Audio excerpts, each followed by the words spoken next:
ప్రశ్నతోనే మొదలు పెడదాం. ఇక్కడ 2 జాబితాలున్నాయి. వాటిని మనం జతపరచాలి. సరే. జాబితా 1లో కొన్ని ఆర్టికల్స్ ఉన్నాయి. ఆర్టికల్ 19, ఆర్టికల్ 21, ఆర్టికల్ 23 మరియు ఆర్టికల్ 26. ఓకే. జాబితా 2లో కొన్ని హక్కులు, నిబంధనలు, మత వ్యవహారాలను నిర్వహించుకునే స్వేచ్ఛ, మానవ అక్రమ రవాణా మరియు వెట్టిచాకిరీ నిషేధం, వాక్ స్వాతంత్ర్యం వంటి హక్కుల పరిరక్షణ, ఇంకా జీవించే హక్కు మరియు వ్యక్తిగత స్వేచ్ఛ పరిరక్షణ. వీటిని సరిగ్గా ఎలా జతచేయాలి? సరే. దీనికి సరైన జత ఇది. ఆర్టికల్ 19కి వాక్ స్వాతంత్రం మరియు ఇతర హక్కుల పరిరక్షణ. ఆర్టికల్ 21కి జీవించే హక్కు మరియు వ్యక్తిగత స్వేచ్ఛ. ఆర్టికల్ 23 మానవ అక్రమ రవాణా, వెట్టిచాకిరీ నిషేధం. ఇక చివరిగా ఆర్టికల్ 26కి మత వ్యవహారాలను నిర్వహించుకునే స్వేచ్ఛ. ఓకే, ఇవన్నీ మనకు తెలిసిన ప్రాథమిక హక్కులే. కాని ప్రతి ఆర్టికల్ వెనుక ఉన్న ప్రాముఖ్యత ఏమిటి? ఉదాహరణకు ఆర్టికల్ 19ని ప్రజాస్వామ్యానికి పునాది అంటారు. ఎందుకని? అది చాలా మంచి ప్రశ్న. ఆర్టికల్ 19 కేవలం మాట్లాడే స్వేచ్ఛ గురించే కాదు. అవును, అందులో ఇంకా చాలా ఉన్నాయి కదా. అవును, అందులో 6 రకాల స్వేచ్ఛలున్నాయి. శాంతియుతంగా సమావేశమయ్యే స్వేచ్ఛ, సంఘాలు పెట్టుకునే స్వేచ్ఛ, దేశంలో ఎక్కడికైనా వెళ్లే స్వేచ్ఛ, ఏదైనా వృత్తిని చేపట్టే స్వేచ్ఛ, ఇలా అన్నమాట. అంటే ప్రభుత్వం తీసుకునే నిర్ణయాలను విమర్శించడానికి, ప్రశ్నించడానికి ఇదే ఆధారం. ఖచ్చితంగా. ప్రజలు తమ అభిప్రాయాలను స్వేచ్ఛగా పంచుకోవడానికి ఈ ఆర్టికల్ చాలా ముఖ్యం. అందుకే ఇది లేకపోతే ప్రజాస్వామ్యం మనుగడ సాగించలేదు. మరి ఆర్టికల్ 21 సంగతేంటి? జీవించే హక్కు అంటే కేవలం బ్రతికి ఉండటమేనా? దాని పరిధి చాలా విస్తృతమైందని విన్నాను. ఖచ్చితంగా. సుప్రీంకోర్టు కాలక్రమేణా ఆర్టికల్ 21 పరిధిని అద్భుతంగా విస్తరించింది. జీవించడమంటే జంతువులా బ్రతకడం కాదు, గౌరవంగా జీవించడం అని చెప్పింది. గౌరవంగా జీవించడం. అవును. ఇందులో స్వచ్ఛమైన గాలి, నీరు పొందే హక్కు, ఆరోగ్య హక్కు, ఆశ్రయం పొందే హక్కు వంటివి కూడా చేర్చింది. రీసెంట్గా గోప్యతా హక్కు కూడా వచ్చింది కదా. అవును. పుట్టుస్వామి కేసులో గోప్యత హక్కు అంటే రైట్ టు ప్రైవసీ కూడా ఆర్టికల్ 21లో అంతర్భాగమేనని స్పష్టం చేసింది. అంటే మన వ్యక్తిగత జీవితంలోకి ప్రభుత్వం అనవసరంగా తలదూర్చకూడదని చెప్పింది. మన డిజిటల్ యుగంలో ఇది చాలా కీలకమైన తీర్పు. నిజమే. అంటే ఈ హక్కులకు భంగం కలిగితే మనల్ని మనం ఎలా కాపాడుకోవాలి? మన చేతిలో ఉన్న రాజ్యాంగబద్ధమైన ఆయుధాలు ఏమిటి? ఇది మన రెండో ప్రశ్నకు దారితీస్తుందనుకుంటా. ఒక వ్యక్తిని చట్టవిరుద్ధంగా నిర్బంధిస్తే ఆ నిర్బంధం సరైనదినా కాదా అని సవాలు చేయడానికి ఏ రీతి దాఖలు చేయాలి? ఆప్షన్స్: సెర్ష్యోరారీ, హేబియస్ కార్పస్, మాండమస్ లేదా కోవారంటో. మన చేతిలో ఉన్న అత్యంత శక్తివంతమైన ఆయుధం హేబియస్ కార్పస్. Habeas corpus. అవును. హేబియస్ కార్పస్ అనేది ఒక లాటిన్ పదం. దానికి అర్థం శరీరాన్ని హాజరుపరచండి అని. You may have the body. అదే. ఎవరైనా పోలీసులు లేదా ప్రభుత్వం అక్రమంగా నిర్బంధించిందని భావిస్తే వారి బంధువులు లేదా స్నేహితులు సుప్రీంకోర్టు లేదా హైకోర్టును ఆశ్రయించవచ్చు.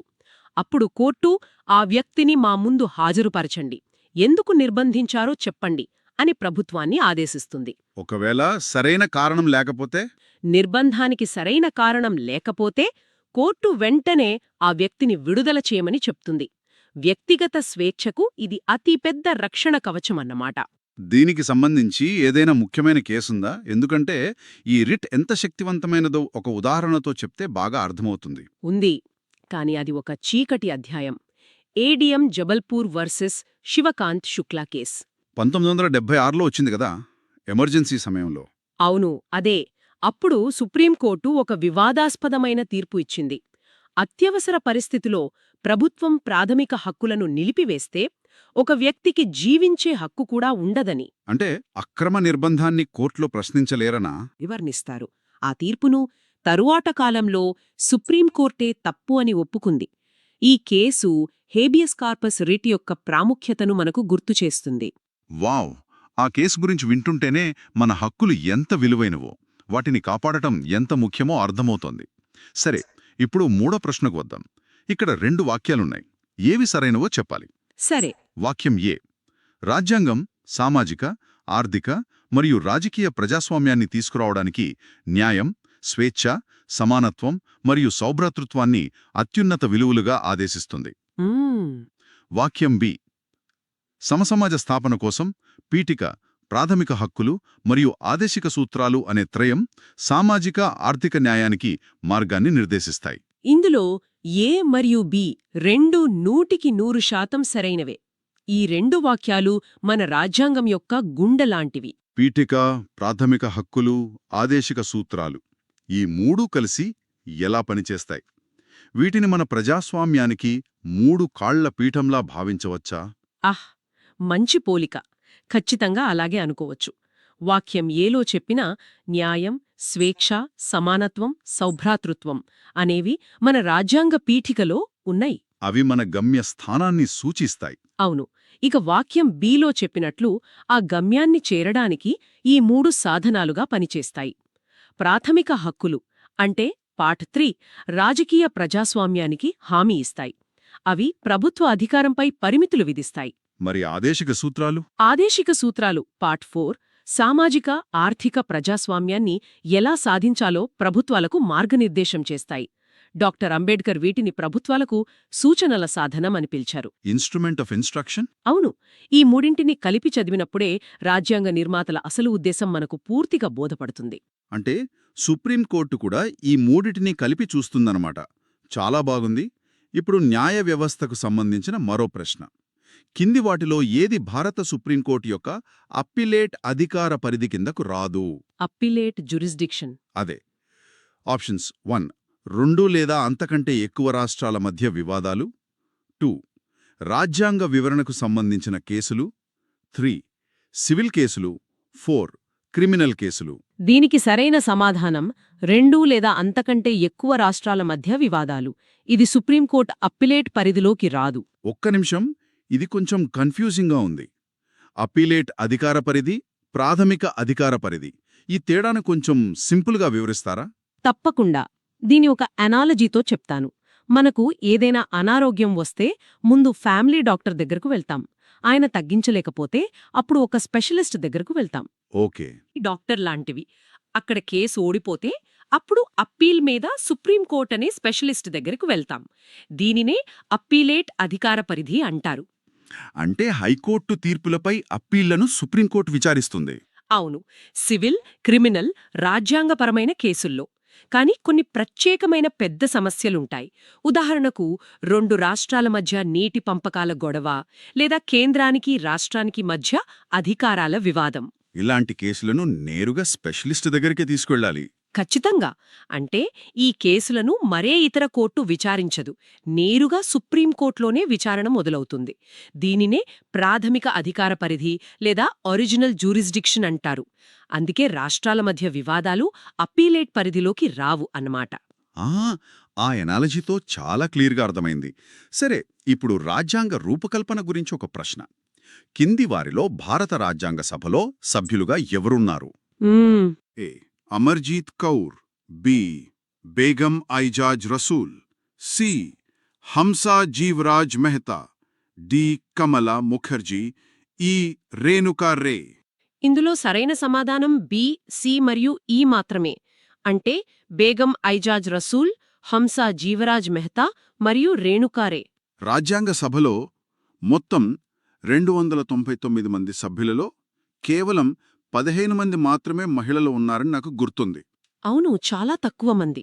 అలాంటి చిన్న సంఖ్యలో కూడా ఈ ముగ్గురు అంతటి ప్రభావం చూపడం ఆశ్చర్యంగా ఉంది. వారి వాదనలు ఆనాటి చర్చలను ఎలా ప్రభావితం చేశాయి? మీరు చెప్పింది నిజం. బేగం ఐజాజ్ రసూల్ రాజ్యాంగ సభలోని ఏకైక ముస్లిం మహిళ. మైనారిటీలకు ప్రత్యేక నియోజకవర్గాలు ఉండకూడదని, అది దేశ సమగ్రతకు మంచిది కాదని ఆమె బలంగా వాదించారు. ఓ, అలాగా. ఇక హంసా జీవరాజ్ మెహతాగారైతే లింగ సమానత్వం కోసం గట్టిగా పోరాడారు. మానవ హక్కుల సార్వత్రిక ప్రకటనలో all men are born free and equal అనే వాక్యాన్ని all human beings are born free and equal అని మార్పించారు. అవును, అందులో ఆమె కీలక పాత్ర పోషించారు. ఇక రేణుకారే బెంగాల్ నుండి వచ్చిన ప్రముఖ సంఘ సంస్కర్త.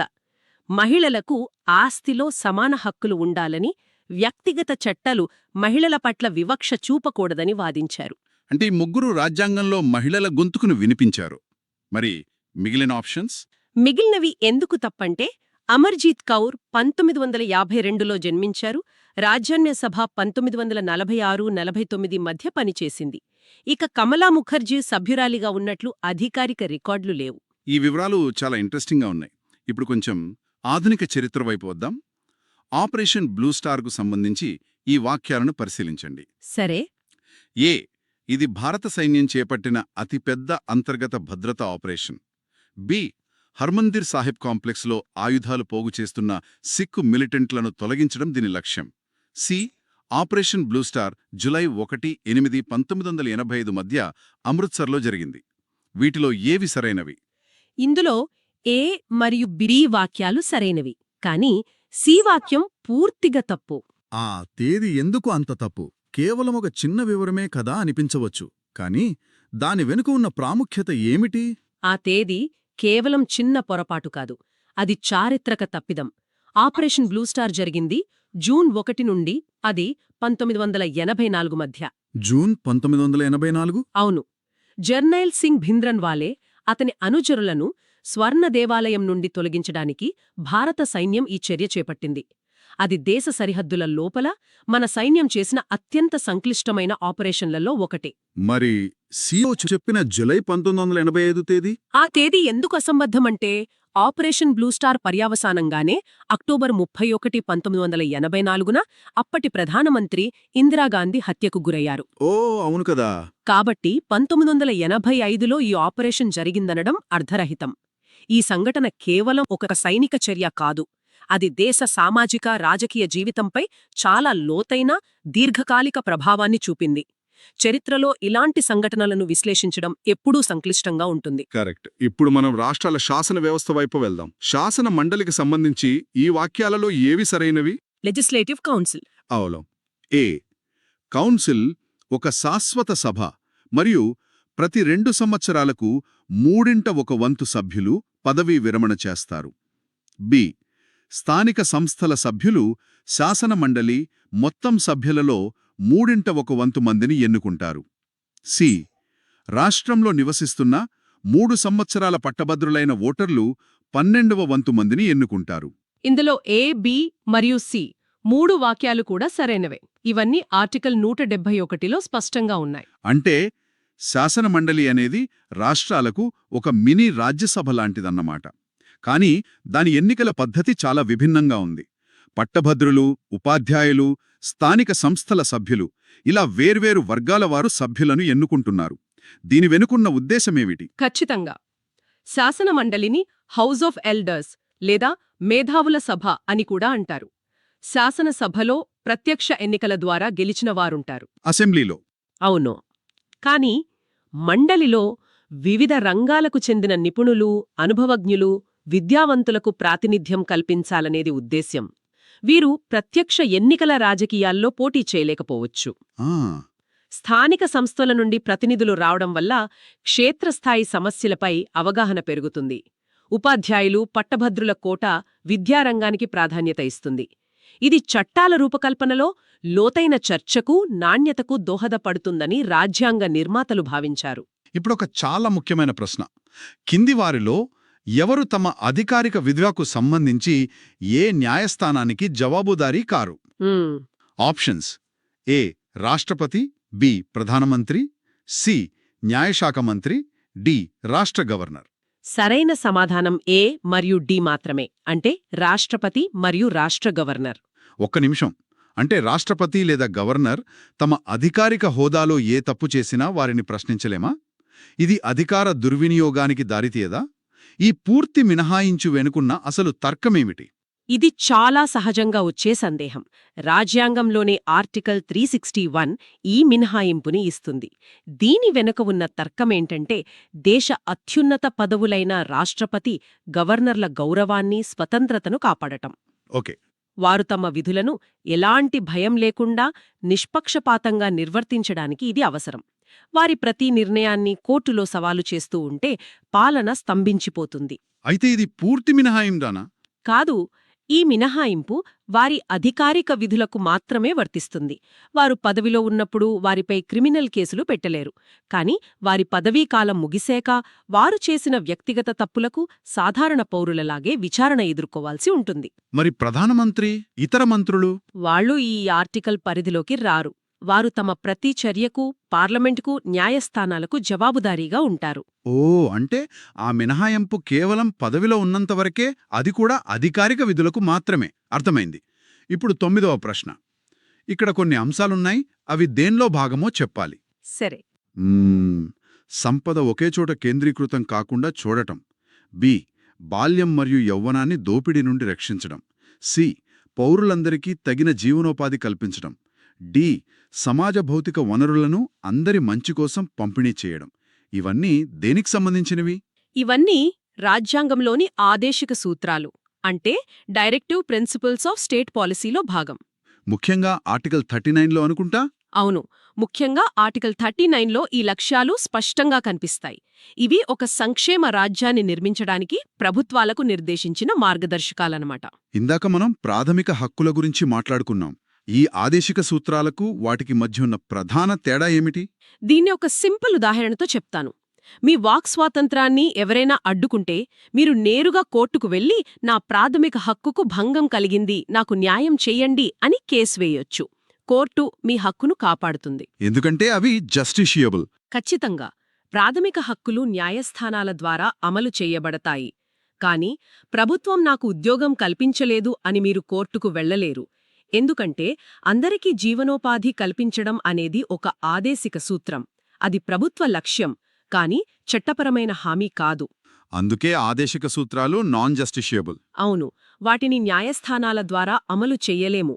అవి ప్రభుత్వానికి ఒక నైతిక దిక్సూచి లాంటివి, చట్టపరమైన సంకెళ్లు కాదు. చాలా స్పష్టంగా ఉంది. ఇక మన చివరి 10వ ప్రశ్న. ఇది ఆర్థిక అత్యవసర పరిస్థితికి సంబంధించింది. Financial emergency. అదే. వాక్యం ఏ. భారత రాజ్యాంగంలోని ఆర్టికల్ 356 ఆర్థిక అత్యవసర పరిస్థితి ప్రకటనకు సంబంధించింది. వాక్యం బి. ఆర్థిక అత్యవసర పరిస్థితి సమయంలో కేంద్రం మరియు రాష్ట్రాల మధ్య పన్నుల పంపిణీకి సంబంధించిన నిబంధనలను రాష్ట్రపతి నిలిపివేయవచ్చు. ఈ వాక్యాలలో ఏవి సరైనవి?